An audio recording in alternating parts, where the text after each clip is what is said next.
Hello and welcome to another episode of The Average EV. Today we are pitting Apple CarPlay versus Android Automotive, not Android Auto. Let's get into it.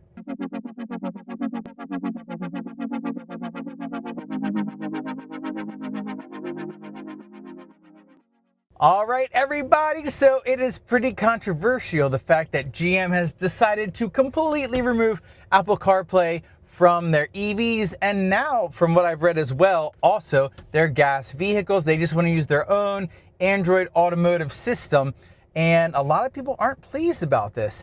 And I'm not expecting to make the people who don't like Android Automotive like it. I'm not expecting to make the people who don't like Apple CarPlay like it. I'm just gonna try and be as objective as I can, see what's better, see what is a better experience, and then present that to you all. So this video is gonna be in a kind of a couple different segments, a little bit of me just talking about my thoughts, and then I have a little test. I'm gonna run both cars back to back. My Equinox EV that has the Android Automotive system. Obviously that's gonna vary from manufacturer to manufacturer, but I'm just gonna give you at least the GM perspective here, and then gonna do the Apple CarPlay, and we're gonna see which one is better at doing different jobs. So let's go ahead and dig in a little bit deeper into this topic. All right, everybody. So first I want to talk about the user interface, user experience kind of for both, and my thoughts about it. First off, I think both are honestly great experiences. CarPlay is nice. It's simple. It's familiar, especially if you're an Apple user.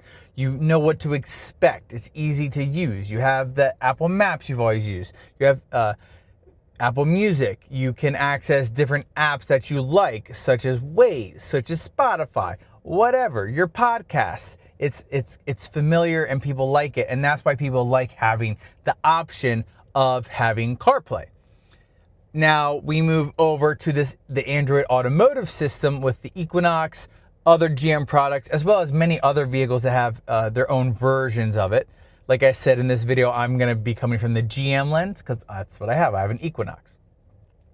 But anyways, it's built in. It's included in the native system. You don't have to plug in anything. Everything's already there and you can use it, which is a nice experience. Specifically for my Equinox, the actual infotainment that they have, it's snappy, it's easy to use, it's customizable to an extent, and it works for me, and I enjoyed that as well. So if I'm going to decide which one I like more than the other, it's tough because I did use Apple CarPlay for a long time. My wife had a Nissan Rogue that had CarPlay. My Hyundai Kona had CarPlay, and my wife's ID.4 had CarPlay. So I've used CarPlay a lot. I like it. I like that you can go from one car to another and have the same experience. One thing that I didn't always love though about Apple CarPlay is that I would have to leave the Apple CarPlay to go to the native system to use different functions, which was always kind of annoying, but you all know, you've used it. It's not the end of the world. It's just an extra step having to leave CarPlay and then having to go back to CarPlay when you're changing the climate or whatever. So not the end of the world, but not necessarily the best experience. And then for the Equinox, I've been using this for a while now. I like that I don't have to go into Apple CarPlay. I like that I don't have to plug in my phone, and it works. And I really enjoy it, and I've had very few issues with it. And it's kind of interesting because I always thought I have to have Waze, I have to have Spotify. I really enjoy using those. I got to have those apps. Well, guess what? You can get those apps here with the built-in Android Automotive system. And I find myself, I do use Spotify because that's my music. I'll talk about something later that I find kind of interesting. But with Waze, I found myself not using Waze anymore because I learned that the built-in navigation actually uses data from Waze for like if there's an accident or if there's police or speed cameras. And it's a really nice integration, and I've really enjoyed that as well. So I don't know. I don't think one is better than the other. I think they have their pros and their cons. And for me, I would use either, but like I've kind of hinted at, I do enjoy using this Android Automotive system just because it's built in, everything's there, it's native. So I did want to talk about the whole phone situation. So when I had the not Equinox, when I used the ID.4 when I was driving a lot, doing different road trips for people on my channel so y'all could see it. The ID.4 uses wireless CarPlay, and I found that it would drain my phone battery a lot. So I'd have to plug in my phone, so my phone would overheat a lot, and I found that to be an issue. Additionally, with the wireless Apple CarPlay, I found the quality of the actual image to be not very clear or crystal as compared to wired CarPlay. So I did want to mention that. I always thought it bothered me a little bit, and also like how it affected my phone as well wasn't great. With my Kona, it was plug-in Apple CarPlay. I actually liked that because then my phone was always charged. The quality of the image on the screen always seemed to be a little bit better as well. That's just my personal thought when it comes to wireless versus plug-in Apple CarPlay. With my built-in Android Automotive, I don't even need to use my phone at all. My phone doesn't have to be connected to my car if I don't want it to be. Now it is, because obviously I do phone and text and stuff like that. But everything I want's on here. Spotify.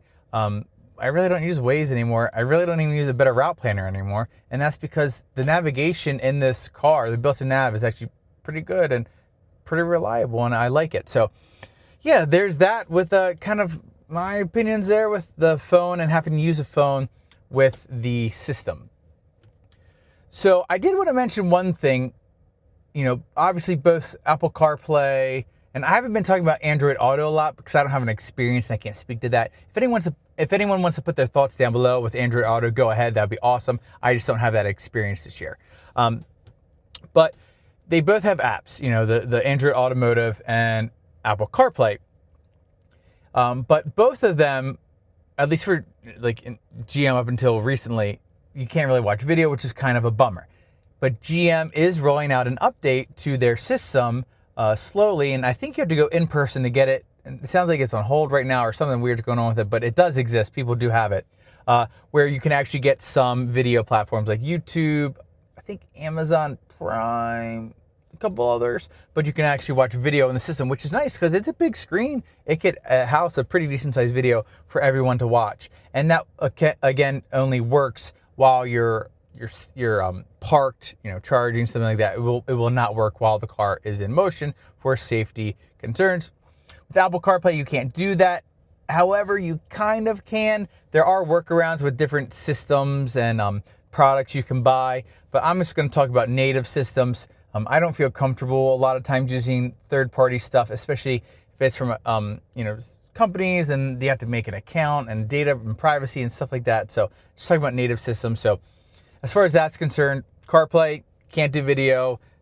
The Android Automotive, at least for GM, eventually for everyone once they get it, can do video, which is a nice little bonus, I guess.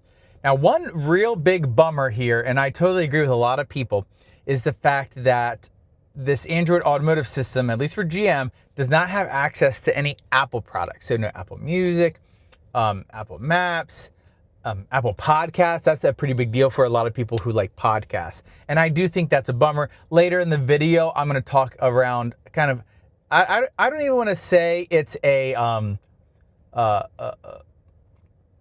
like a workaround or something like that. It's just like, I noticed that it's an easy fix if you like podcasts, Apple Music, or any other Apple products without having to, stress yourself out while trying to use the system. I'll get to that later. Don't you worry. Now, last thing before I get to my test, I want to talk about the navigation. When you're using Apple CarPlay, you have obviously Apple Maps, a better route planner, Waze, whichever navigation system you want to use, and they're all great. I preferred Waze when I was using Apple CarPlay. Now that I have this Android Automotive system in my Equinox, I love it. And the biggest reason why I love it is because it uses my car information, my battery information, and all sorts of other things to give me an accurate, for the most part, state of charge upon arrival, which is very useful. It also tells me exactly how much I need to charge to because it knows what's going on with my battery. And I find that to be a major benefit of this platform and a reason why I really, really like it. It's why I don't tend to use Waze or Better Route Planner anymore, because I actually think the built-in system works really nice. Now, is it always perfect? No, but none of them are. And I've noticed in the winter, it tends to be maybe a little too optimistic, but not to like a major detriment. And in the summer when it's really hot, it tends to be way too pessimistic. And I always end up arriving to my destination with more charge than I thought I was going to based on what it told me, which is honestly the experience I would prefer. And I think the experience that a new EV driver or even like an intermediate driver would want, because they just want to know I can plug it in, it's going to tell me where to go, tell me where to charge, and I'm going to get there, and it's going to be a great experience.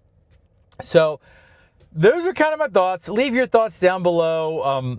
Again, there's pros and cons to both. It's very interesting, and maybe by the end of this video, I'll make a decision, or maybe I won't. We'll see. So what I'm going to do now, I'm actually going to put my phone on the infotainment, and I'm going to test in a couple categories. Definitely going to do navigation. I'm going to do playing some music. I'm going to try and do sending a text message.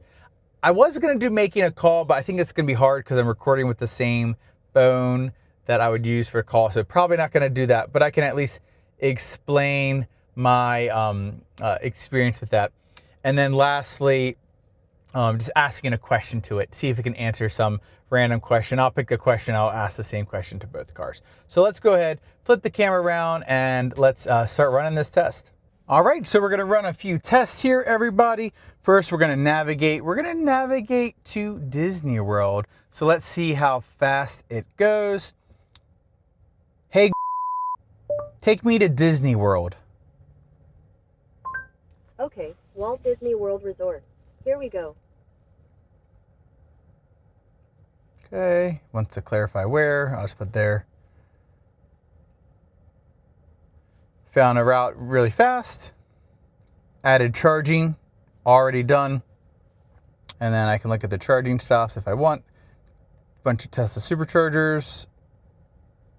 And you can obviously change that if you want, but it gave me the route. It shows me the state of charge that I'll arrive at. Once I get there, it'll tell me how much I need to charge to. Really great experience, worked really fast. Also shows me how long approximately I'll be there to charge. And then when I'll arrive in Disney World. So a total trip of 18 hours. Also shows that there'll be some tolls along the way. Then click start. And there it is.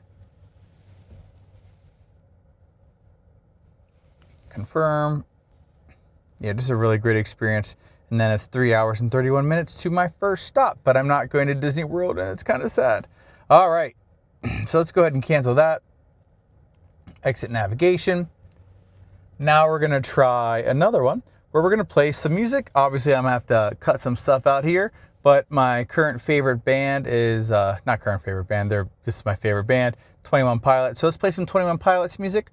So I'm gonna go ahead and say, hey, play the album Breach by 21 Pilots. Playing the album Breach on Spotify. Sorry, something went wrong. When you're ready, give it another try. Oh, so that was a negative, so that's kind of a bummer. Let's try this again. Hey, play the album Breach by 21 Pilots. Okay, playing the album Breach on Spotify. There we go. And it is playing, I have the volume turned off, obviously to avoid copyright, but there it is, playing away. I will be honest, sometimes I'll use Google. It hasn't happened a lot lately, but occasionally I'll use Google and to activate things, and it won't work, and I'll do it again and then it will work. I don't know what's up with that. It has been happening less frequently. When I first got the car, it did it a lot, but hasn't been happening a lot lately. Okay, now I'm gonna try sending a text message. Hey, send myself a text message that says cheeseburger. Sorry, I didn't understand. Okay, I'm leaving this in. Hey, send myself a text message that says cheeseburger. Sorry, I didn't understand. So I think it's because I'm asking it to send it to myself. Let me try a different way. Hey, send Tyler Workman a text message that says cheeseburger. I got, says cheeseburger. Ready to send it? There we go. So yes. Sending your message to Tyler Workman.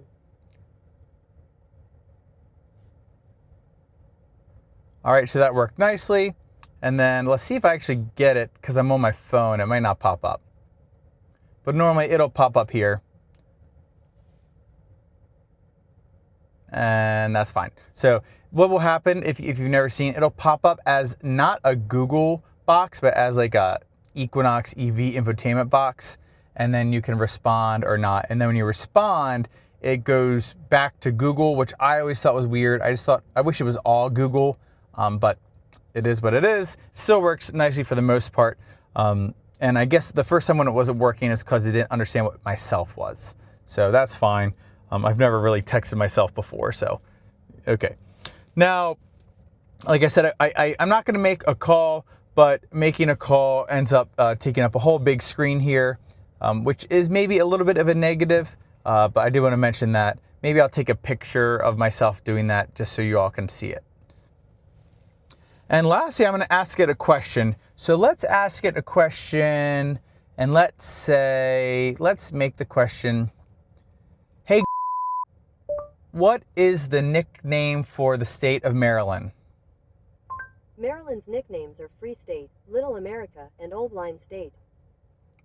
There you go. So that worked nicely and nice and quick. So that worked out perfect. So yeah, those are just some functions that I use very commonly: navigating, playing music, sending messages, and asking random questions. Usually it's like math questions that pop into my head and I want the answer to. So now what we're going to do, we're going to flip over to the ID.4 and use Apple CarPlay and see how it holds up. All right, everybody, now we're going to do Apple CarPlay. I actually waited a little bit to do Apple CarPlay because I knew iOS 26 had an update. It looks much nicer now. I do want to mention with Apple CarPlay, depending on the car you have, obviously this is an ID.4. I've used it in multiple other cars. Depends on your experience. And I think the ID.4 actually has a very good integration of Apple CarPlay, as you all can see. Let me actually zoom out a little bit and then you all can see, oh, that's the wrong way. There you go. It uses most of the screen, which is a really good implementation. I just rented a BMW EQB, sorry, Mercedes-Benz EQB. Oh my gosh, I must be tired. And it barely used any of the screen. It was very small and it was not a great experience. This, on the other hand, is a much better experience. Has all the apps you would expect here. You can do widgets now, which actually I've not played around with. Why? We might as well. Oh, that's nice. Oh, okay. Interesting. So this is just the main widget and you can adjust stuff here. Or you just swipe up and down. Okay. I like that. So yeah, that's kind of cool. So that's a nice little touch with the new update. And then you can have this screen, which is really nice. And then you have all your apps, Apple Music, messages, iCal, which is nice to have my calendar that I actually use here. Your different apps, a bit of route planner, car scanner works nicely here. Chargeway, Electrify America, Google Maps if you like it, Spotify, and a bunch of different apps here. Some of them are useful, some of them aren't, but they are there. And yeah, so I am going to do the test here. The only problem is I have one camera to use, and it appears as though when I go to use SIRI, it cuts off the video from my phone. So what I'm gonna do is you all will have to trust me. I'll stop the video, I'll say the command, and then I'll turn the video back on really quick. And then hopefully we can catch the end of the command. So let's go ahead and do that. And actually before I do that, I do want to mention, I'm about to do the navigation. It appears as though whichever map you have here is the one it'll use. So if I were to have, whoops, it went the wrong way. If I were to have, where is it? Waze, it'll use Waze to navigate. And if I use Apple Maps, it'll use Apple Maps. I'm gonna go ahead and use Apple Maps for now. And let's go ahead and do this. So I'm gonna navigate to Disney World. All right, everybody, so I did pull it up. It did not take that long. And we've got directions to Disney World. Shows the arrival, how long it's gonna take.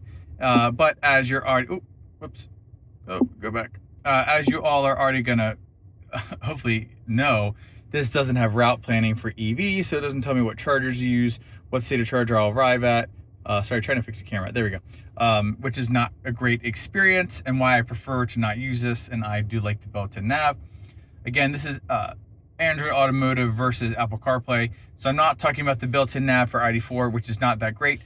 Again, other vehicles that have Apple CarPlay and built-in their own built-in nav, a lot of times their built-in navs aren't great either. Like the Hyundais before the most recent update, apparently it's gotten better, but a lot of cars rely on Apple CarPlay to provide a good experience. So that worked, just no driving. So again, sure, nice, but I wish it would do the stops. This isn't great for a novice EV driver who isn't maybe sure where to go.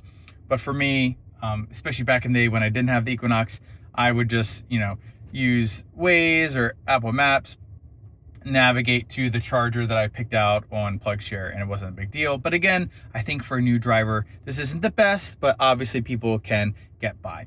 Now it is time to do playing music. So I'm gonna go ahead and play some music.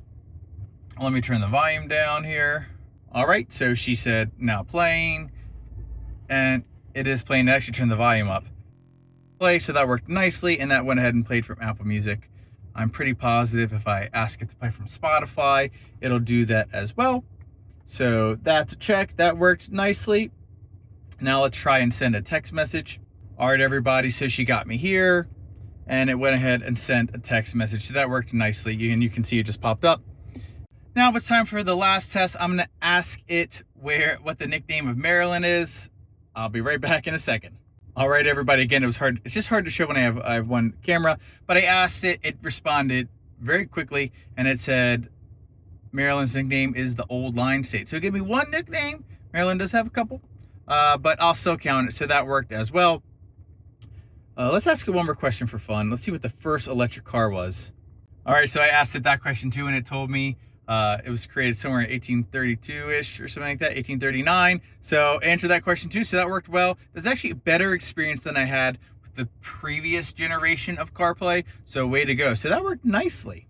All right, everybody. So I want to give you my pro tip here. If you are using an Android Automotive system and it doesn't have the Apple products you want to use, I've actually found just using the command with you-know-who, SIRI, and asking her to do whatever, and then she can do it, and then it plays through my car via the Bluetooth that's already set up, and that's actually worked really nicely. There's a couple of times I want to listen to podcasts, or I have also found when you use the built-in Apple Music, I actually have both Apple Music and Spotify. Don't ask, it's a long story, but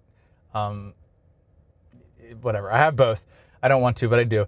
And but anyways, when I use the Apple Music with the Bluetooth, the actual fidelity is way better. So, the built-in Spotify app isn't downloading as much information, and so it doesn't sound as good. So I've started to prefer using Apple Music if I really want like a really good listening experience, at least for the Equinox. If you have an Equinox, the sound system is not the best, but I found that it really isn't the best because the built-in Spotify wasn't giving great fidelity. Using the phone, it's been a little bit better. Still not the greatest. Okay. So anyways, yeah, that's my tip there. Just use SIRI if you want to use stuff that's Apple related, and then you don't have to touch anything, and it's still a pretty good experience, at least from my perspective. All right, everybody, so there's the test. Honestly, like pretty even. Both systems worked pretty well. Honestly, maybe a little bit of edge to the Apple CarPlay system with the voice commands. It worked really nice. I think I said that earlier in the video. Wasn't really my experience having a perfect conversation with SIRI, but with the updated version, it seems to be working really nicely. So oh, and by the way, I'm in my garage now because I ran out of daylight, because I forgot it's fall, and we're running out of daylight faster. So anyways, I'm gonna do my wrap-up video in here. Hope you enjoy the all my my tools behind me. But anyways, I just want to kind of do a little bit of a comparison, give my final thoughts, and then, extend the invitation to you all to share with me your thoughts. So first off, like we already determined, honestly, using the voice commands worked great on both. Maybe a little better on Apple CarPlay. I'm sorry I couldn't share the Apple CarPlay. I only have one camera, so I can't do what I would have loved to do because of the way the integration works with the wireless CarPlay. But please trust me that it did everything I asked it to do. It worked nicely, and there's that. So maybe I give a little bit of edge to Apple CarPlay. The big thing, at least for me with the navigation, that I prefer the built-in Android Automotive system is just the fact that it uses the car data, the battery temperature, the state of charge, stuff like that. And it can also do on-route preconditioning as well. I didn't mention that earlier, which is just really nice and makes it a better EV experience. And then also it plans your route and tells you where to go. And it's just a nice system. And I think for new drivers, or honestly just people who want to have an easy experience, I think Android Automotive is the way to go comparatively to Apple CarPlay. Now, if you're in Apple CarPlay with a car that also has really good built-in nav, then that's fine. You just have to live with toggling between the two, and that's really not that big a deal. But you know, I do prefer having the fully built-in, not having to play with my phone at all. And that goes to the fact that not having to plug in my phone if I don't want to, not having to connect my phone if I don't want to, not using as much of my battery because it's not doing the wireless thing, not overheating because it's doing the wireless thing, or even if it's having to constantly be plugged in. Really love that experience with the Android Automotive. Deal breaker? No, but for me, I do prefer to have the Android Automotive experience that I do in my Chevy Equinox. And then there's just the whole thing of having to go in and out of different user interfaces. For some people, that's not a big deal. Honestly, for me, not a big deal. I don't mind doing that, but it obviously is a little bit more cumbersome, more button pushes. Not the biggest deal, but for some people it might be a deal breaker. Love to hear your thoughts down below about that. So, and then I do want to mention, like I had that little clip earlier, you can kind of use Apple and Android Automotive if you do it that way. I really wish all the products were available within the Android Automotive system. They're not. I'm sure it's a Google Apple battle kind of deal. And although I think some other Android Automotive does have Apple, maybe I made that up. Not 100% sure. And then, sorry, this just popped into my head with navigation. Now, most cars don't have this available, but I do know the Ford, at least the F-150 Lightning, when you use Apple CarPlay, it actually will do route planning. So I didn't want to say that there's no route planning for Apple CarPlay, but many don't have route planning. I'm not sure which do and don't. You can leave those down below as well. I just know of the Ford F-150 Lightning for sure. I would assume the Mustang, but they maybe not. I'm not sure. I would assume the Mustang as well.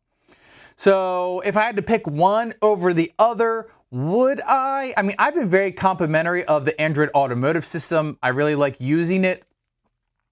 So for me, I would probably lean that way a little bit. I was never married to Apple CarPlay, but especially this updated version of Apple CarPlay, I can definitely understand people. Sorry, my light went out. Let me see if I can get it back on. Ugh.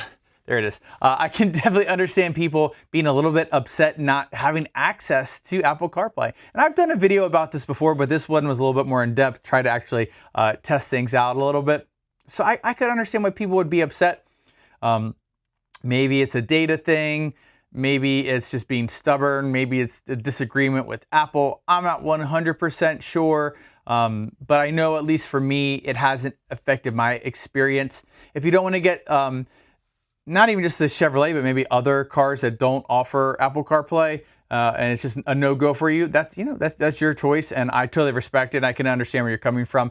But for me, liking how comfortable the car is, at least my Equinox and how it drives, it's just not a deal breaker for me. But I could totally understand where it might be for other people. And also, I try to make this video where it's applicable to other Android Automotive cars as well. I know Volvo and Polestar use them as well. Maybe a couple others. They're not all really coming to mind right now. So you could check out those brands as well. And I think those do offer the Apple CarPlay in addition to the Android Automotive. So you get the best of both worlds. So yeah, that's all I have for this video. I hope you all found it helpful. Again, I really wish I could have showed you watching me use the Apple CarPlay system, but didn't have two cameras. So it is what it is. But anyways, If you like this video, please remember to give a like, a subscribe, hit the notification bell. Thanks for following. If you actually are in the market for getting Equinox EV, I have a code, and only two referrals can I use, but I think we each get 50,000 Chevy points. So if you want to use that, go ahead and use that. That'll be down in the description below. But anyways, I'll catch you all next time, and thanks for watching. Hey Siri. Hey Google.